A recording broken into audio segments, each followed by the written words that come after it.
Welcome to another week of Tailrace, and we're having conversations to unpack what love is. Because as we say all the time, love is what the conversation we care most deeply about. Actually living a lifestyle of love, a way of love, is incredibly hard to do because we all define it in different ways. So this week we welcome Kate. Hello. Hello. It's nice to be here. It is nice to have you here. Normally you're on the other screen like playing the musical instruments and things. That's me. We'll do a little transition here. No, Are you going to sing for us? I'm not going to sing for you today, no. Oh, lazy. Oh, come on. I'm talking. That's a miracle. Yeah, absolutely. So today we're just continuing to unpack the way that Jesus defined love, and he comes up to this really interesting part in the passages here where he's talking about oaths. So I might read this out, get your first reactions, and then we can, I've got a few questions, well I know you guys do too, about this one. So from Matthew 5 verse 33 onwards, Jesus says this, he says, "Again, you've heard it was said to the people long ago, do not break your oath, but keep the oaths you've made to the Lord. But I tell you, do not swear at all, either by heaven, for it is God's throne, or by the earth, for it is his footstool, or by Jerusalem, for it is the city of the great king. And do not swear by your head, for you cannot even make one hair white or black. Simply let your yes be yes, and your no be no, and anything beyond this comes from the evil one." Mm-hmm. What are your initial thoughts, guys? So the way I interpret that is that he's wanting us to be people of integrity, and he's wanting us to just do life simply, and that is to speak simply. And so just let our yes be a yes and our no a no, and let the chips fall where they fall. Yeah. So he's talking about a way of communicating which doesn't involve drama, coercion or manipulation. That's right. I think it's that manipulation thing, isn't it? Because so often people can they can put extra emphasis on something and they'll be like, "Oh no, I swear it's true," type thing. And what they're really trying to do is they're trying to coerce you into a different opinion. Like at its heart, like even if they don't consciously understand it, it's a manipulation, isn't it? Yeah. And it gets really messy because it's just confusing then for everyone, and you end up going on this journey of like trying to figure each other out and read minds, and it kind of, I guess, limits the relationship in a lot of ways because you can't just do relationship because there's always like a game going on with it. Yeah. Which makes it really hard. Yeah. And ain't nobody got time for games. Nope. Well, we do because we do it all the time. Most of our culture is, I would say, leans more towards manipulative 100%. kind of games. I'm saying Jesus ain't got that time. Yeah, as opposed to just living plainly and simply. Yeah. Just saying what you need. Yeah. Because at its root, when we manipulate and coerce people's opinion, we're actually sort of denying the image of God on them, aren't we? Do you know what I mean? Like at its root, it's a selfishness. And also within our own self too. Yeah. Because we're not loving ourselves enough to kind of just speak plainly and simply and to trust ourselves and trust God in the situation. So I think internally we can kind of go, we're not going to be of worth or of value unless I get this need met, or unless they see me this way, or unless they hear me, rather than, well, I'm just going to speak plainly and simply. If they want to believe me, they can. If they don't, they don't. And it's not the end of the world. Yeah. So when you say plainly and simply like that, you're not just talking about being blunt and harsh and cold. No. You're just talking about being clear. Just not playing games. Yeah, just talking about trying to be as clear as you can in your communication about what it is that you need or what it is that you think. Do you have any experience with this, Kate? Anything jump to mind? Are you any good with this? Well, probably like on a personal note, like I think about my relationship with Michael and any marriage really. If you don't do that communication thing right, you end up in a lot of mess. Yeah, very true. Like, because if I'm probably pretty good at the old passive-aggressive thing, if I'm honest. So what does that look like? Because some people don't even know what passive aggression looks like. For me, it will be probably giving off body language that says I'm angry, but then he'll go, "Are you okay?" And I go, "Yep, I'm fine." Just like that. Just like that. And he goes, He's not the sharpest tool of the shed though, so he might just believe you that you're fine. No, he's pretty good actually. And so then it goes on this cycle of going, "Yeah, I'm fine," and we'll just leave it and we're not talking about it. Yeah. And you kind of do this thing back and forward all day of we're not talking about it, but we all know there's a problem going on. There's an elephant in the room. Yeah, there's an elephant in the room. And it's probably not until, I break down and cry and it becomes a big emotional thing that the truth actually comes out. But, we've wasted hours of our day when something could have been solved very quickly. And it becomes bigger too, doesn't it? Yeah, it becomes bigger than Ben-Hur, this massive issue that we could have had a 10-minute conversation about and it would have been resolved and we could have moved on with life. But, sometimes it's easier. And maybe it's because you haven't processed what you're actually thinking and feeling yet. I was going to say, that's part of it. is the issue that one that you haven't processed entirely, and being an introvert, you tend to process more internally, so needing the space and the time to articulate that. Yeah. Or whether it's just a learned bad behaviour. It's probably a bit of both, really. I probably have learned it, but I probably do need that time to process, and I'm not very good at articulating in the moment. I often need to review back, and hindsight's a beautiful thing. But I will find that I just have needed that time to process and to come up with the language to actually express how I'm feeling. So if you need time to process, how do you communicate clear and simply when there's that yowie moment? Is it just like, do you have words to put up a stop sign and just say, I need a little bit of space and time before we can talk about it, or? I will often just need to walk away, and I think Michael's kind of picked up on that, of going, she just needs a moment and we'll deal with that in a second. Yeah. And so, I think I will just walk away, take my moment, and then sit there, process, and then I can usually come back and communicate. Yeah. Does he process the same way? No. He does not. What does that mean? He's very direct in the moment, knows how he's feeling, can articulate very clearly. Well, it comes across that way, whether that's actually true or whether he also needs a bit of time. He just believes himself. Yeah, he's very confident. I love him dearly. Sorry.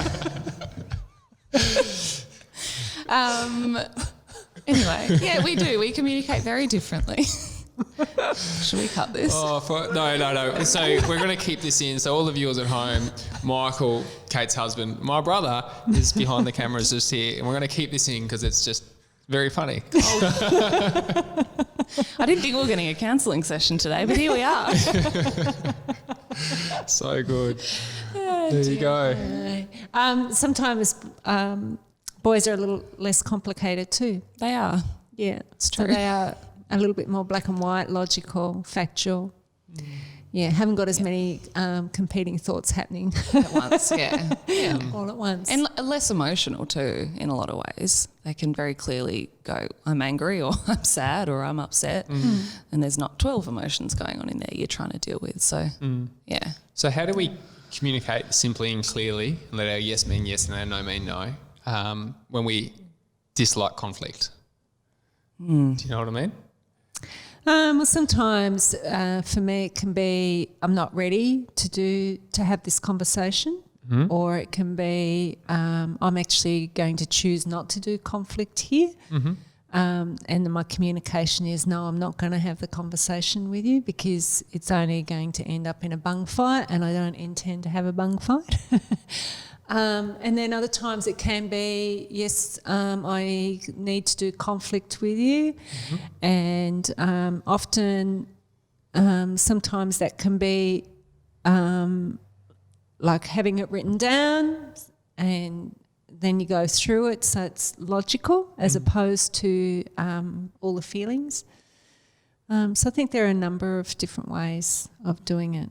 But I think if you're not going to do the conflict, then you're choosing to cover over, because we have those two choices. One is to do conflict, the other one is to cover over. And if you're going to cover it over, then you have to let it go. You can't bring it up as ammunition further down the track. Scoreboard. As a scoreboard. You actually have to choose to forgive and let it go.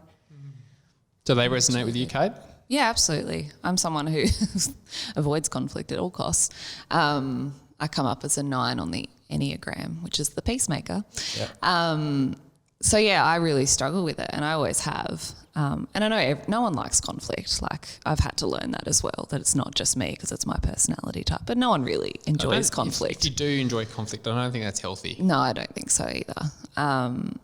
But I think for me, I've had to kind of reframe it, and that it's not about avoiding conflict or I hate conflict, but rather how can I create peace by doing that conflict management, which is something I'm still learning, and it's a long journey. But for me, it's just helped to try and reframe it rather than I hate conflict to I'm actually building a relationship here, and that conflict will help me bring peace to that relationship. Potentially, yeah. Potentially, yeah. Because you can only do your half. Well, that's it. Yeah. And I can't be responsible for the other person. Yeah. And also your journey might be different. So you might, your journey has an awareness of conflict and an awareness of an outcome, and you're okay about going on that journey. But the person who you might be doing conflict with may not even be aware of the need for conflict, how to do conflict, the fact that they might be doing passive aggression and that there's an issue and the issue needs to be talked about and resolved. So even though you might develop skills and language which helps you do the conflict, the other person may not be in the same space. Yeah, so whilst your journey might be one thing, their journey might be totally different. Yeah. So that brings in an interesting dynamic as well. It does. Yeah, because they may not even be willing to journey. No. And so that's where you kind of have to go, well, that's okay. And we'll just, that might be where the relationship sits for a while. And it's okay for that time being. Because the relationship actually can't go any further until the conflict can actually start to be addressed. Exactly. Because I think about it in a team environment or a workplace environment, and conflict comes out one way or another. It either comes out messy or it comes out clear. But if it's done in passive aggression kind of ways, that can get messy and complicated. If the person doesn't want to actually deal with it, they'll always play the victim role. So you'll always be the persecutor no matter what you do. Yeah. Which makes conflict resolution really hard, because sometimes when you're coming at somebody and wanting to resolve conflict, they don't see that here's somebody actually wanting to make peace. They actually see you as a persecutor, that you're actually creating pain for them. Whereas what they don't see is their actions and their passive aggression behaviour has actually caused pain, probably not just for you, but if it's in a team environment, for a whole heap of other people. Yeah. But they just can't see it. Yeah. How do we make people more aware of that? Can you? Or is it? I think that constantly teaching things like that triangulation, you know, that when we play the victim role, that we're setting somebody up to be a rescuer and we're setting somebody else up to be... So this is when a third person gets involved. So either we go to someone else to grumble about the person two, or vice versa, something similar. Yeah, or you can just even have just the two legs of that dynamic where you're the victim and you see the other person as the persecutor. So say if Kate comes and she says, can I sit down and have a conversation? I have a problem with what happened today. In the workplace, for example, automatically that person's can go into victim role and see Kate as the persecutor. And so it doesn't matter how much skill Kate brings in terms of timing, language, tone, non-verbal communication, the whole lot. That person will take on that victim role and you'll be the persecutor. They can do. Yeah, sorry. Yeah. And then that third dynamic is where instead of Kate dealing with the problem with the person she, say, goes to a third person, unloads with that third person. And sometimes there's a space and a need to unload, but it's what that third person does then, whether that third person then says to Kate, right, well, you need to go back and you need to have the conversation here. Do you need to role play how you might want to say what you need to say to this person? Because there's growth on both parties. To enter into. Because often that third person becomes like a rescuer, don't they? They can do, yeah. Do you want to outline what that looks like? Well, they take the role of the victim and they kind of go, so say it's, say you have a problem with Kate, but instead of going to Kate, you come to me, and then I take your side of it, and so then I can see Kate as the persecutor. Yeah. So I see Kate as the one with the problem. You know, she was so mean to Jono. She was just horrible. You know, how dare you? And sometimes this third person can even go to Kate and say, how dare you speak to that person that way? And it's got nothing to do with them. Yeah. And then in that instance, they stop you from growing up and actually going to Kate and saying, I have a problem with you, Kate, and what you did there. And it also stops Kate from growing because she then doesn't have to hear that, but also she doesn't also get to have her say. So we actually keep people immature. Yeah. And not to be like gender specific or discriminatory or anything like that, but this seems to be a particular issue amongst girls. Is that fair? Girl culture, gossip culture, talking lots, girlfriends, let's debrief. Yeah, we call it debrief, but it's gossip. I think it is in a lot of ways. I'm not saying guys don't do it as well, because obviously we're all, imperfect.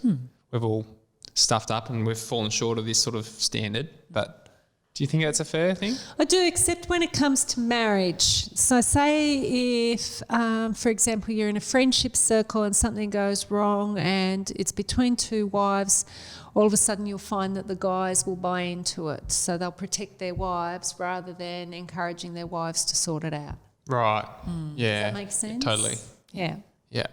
Or if it's in a work environment and the wife comes home and shares with the husband about how mean the workplace is, the husband will generally agree with the wife rather than going, well, maybe there's something here that my wife actually has to learn. Actually, I just realised that what I said earlier is total and utter rubbish, because like they just do it in different environments. I'm just thinking of the sporting clubs I'm involved at, it's like male dominated and there's so much of it that goes on. So obviously they just disengage from every other environment in life. It only happens when they care. So at the footy club or the soccer club or whatever. Yeah. No, I'm glad that we sorted that out. Thank you. Thank you, both of you. You're welcome. It's just a really hard thing to learn for us to learn to just speak plainly and simply about our needs. And that doesn't mean that there can't be emotion with our need. No. Because I think that you can express anger, you can express sadness, grief, all those things. But it's just really difficult for us. Yeah, that's really good. So, Kate, different slant. How have you learned to deal with all this? How have you learned to grow and apply this speaking clearly thing either in your personal relationships or in your team dynamics or your workplace or family life? I think in terms of team dynamics, I've had to, I guess we've really drilled into our team that we want you to be plain and simple when you speak. We want you to say yes or we want you to say no. We don't want to do the middle ground kind of stuff, because you can't work with the middle ground when people are half in, half out. Very true. So I've always said to my team, like, if you say yes, then there's expectations with that yes, and I will hold you account to those yes, things you've agreed to. And that's the important thing, isn't it? Holding to account. That's the hard part. Yeah, it is hard because there's conflict in that too. Yeah. But I guess you can always bring it back to well, you've agreed to this. This is what you've said your yes to. But if they... Do you want me to... Keep going. I've got something for you after. If they say no, then that's fine. And we don't... There's no expectation attached to that no. But I really struggle when you get this kind of half yes, half no. Yeah. Oh, maybe I can, or I'm not really sure. Like that just... You can't do anything with that and you can't move forward with that. The amount of noise that's generated from a half answer, like it's I think so, and then you're having to chase them up or you're having to build around it, and then there's a no, so there's a letdown. The amount of drama that goes around that and time that's consumed by that is huge. Yeah, and it brings stress to both sides too. Like I find if I get that half yes, then it's like, oh, well, how am I going to either try and convince them into this, or how do I accommodate it, or how do I work around them? Whereas if they've just said no, then it's good. It's fine, and there's less conflict in that, and less time attached to it. That person, I find often that they're stressed out throughout because they still don't want to let you down. Whereas if they had to just let you down in the first place, it'd be okay. Like even just on a simpler sort of level, when someone invites you to a social occasion, and it's one of those ones where it's like it's a fringe yes. Do you know what I mean? And so you're like, oh yeah, I'll be there. I'll be at this party. Or, oh yeah, I'll come to dinner. And then time rolls around and you send like the 11th hour, oh sorry, can't make it. And you got to come up with some phony excuse. Yeah. Like it's just a waste of energy. Yeah. It's painful. And both sides will sit on it too. Like I find stress in that because I'm going, oh, what's going on? And they're probably going the same thing, like, oh, I don't want to let them down. And it's probably because they care. Like I find mostly it's when there is a relationship there and there is care, whereas if there's no personal interest in it, then they're probably happy to say no. Do you think some of it's an expectation though, that they kind of want a dream or an ideal, or they want to be engaged in a certain way, or they want to achieve something, but then the actual cost of actually putting that on the ground is something totally different, and so then you get this mixed response. I often find this in the workplace, but people want a great job, they want to work in a great environment, they want to be really skilled, they want to be really effective at what they do. Yeah. But then to do the hard yards to actually get there, it's kind of like they don't pay the price. It's a different ball game, and then everything becomes messy. No, I don't want to turn up for training. No, I don't want to read that book. No, I don't want to watch that video. Yeah. No, I don't want to hear that feedback from that client. No, I don't want to have to wrestle with how I might have come across. So all of a sudden, yes, I want to be this amazing person, whatever, but then I don't want to do the hard work. So then it all becomes murky. Yeah. Well, they agree to the ideal of it, don't they? Yeah. They want the ideal. Yeah. But that doesn't necessarily fit with life. So coming back to what Jesus is saying here about don't bother making an oath about it. In other words, don't exaggerate or oversell it either, because then that person might buy into the ideal like what you're talking about, but then they're left with the reality of what the cost is. Yeah. And that's just not healthy. No. Yeah. It's not honouring. Yeah. So again, he's coming back to boundaries. He's trying to say, figure out what it is that you really want out of life. Figure out what your yes is going to be, what your no is going to be, and then you'll save yourself some trouble, and you'll save some trouble for some other people, and you'll just live a lot simpler and a lot healthier. And again, it comes back to what Brené Brown's saying about people who love the best are the people with the tightest boundaries. Yeah. So they love incredible, but they've got really tight boundaries about what they will and what they won't do. It's really good. And I think this is what Jesus is saying. Yeah. And it means we have to make some calls in our life, like what am I going to commit to and what am I okay with and what am I not. But it actually takes some thinking time to go through that, and you can't just float through life and hope everything's fine, because stuff will come up and you're going to those boundaries and those ideals are going to be tested. So Yeah, and also things change with different seasons. What might be appropriate in one season may not be appropriate in a different season. Yeah, absolutely. And what you say yes to. And then sometimes you have to say yes to things that you may not want to, because love asks you to do that. You know, you might have a partner who's sick and all of a sudden you've got to say yes to things that you wouldn't normally say yes to because they can't. Yeah. That's just life. That's just the way it works. But you've got to figure out what it is you're saying yes to and what you're saying no to. Yeah. It's really good. So before I asked how do we live this out, how do we action it, and Kate gave a bit of a response before. Do you have any further wisdom on it? I'm just trying to figure out what it is that you actually want and sticking with that. Yeah. That's good. Yeah. So another part to this, I suppose, that I'm hearing underneath it all is that we have to have a little bit of security in ourselves and in our identity and in our relationships and that sort of thing in order to be able to process through and put down those boundaries. Is that fair? Yeah. Like in my little experience with the world, just the people that struggle with the boundaries are the most often the people that need the most from those relationships. Is that fair? Yeah. Do you have anything to comment about that or not really? Or well, again, I think it's the process. I think it's the constant process of helping people go through conflict that teaches them how to become a little bit more secure, because you can't pussyfoot around people all your life. You can't tiptoe. Like I've had people sort of say, oh, you can't have that conversation with them because they'll just get offended. Well, their choice to get offended is up to them, but the impact of what they're doing or what's happening is impacting on a whole range of other people. So you have to have a hard conversation so that then they have the opportunity to go, oh, I want to grow. I don't want it to be like this. How can this change? And yes, their response may not be that. Their response might be, well, how dare you, rah-de-rah-de-rah, and off you go. And that's a choice as well. But hopefully, even when they make that choice, hopefully in reflection or as those situations happen over and over again, they might kind of go, well, maybe there's something here I need to learn. Maybe there's something here I need to grow in. Yeah. That's really good. Yeah, absolutely.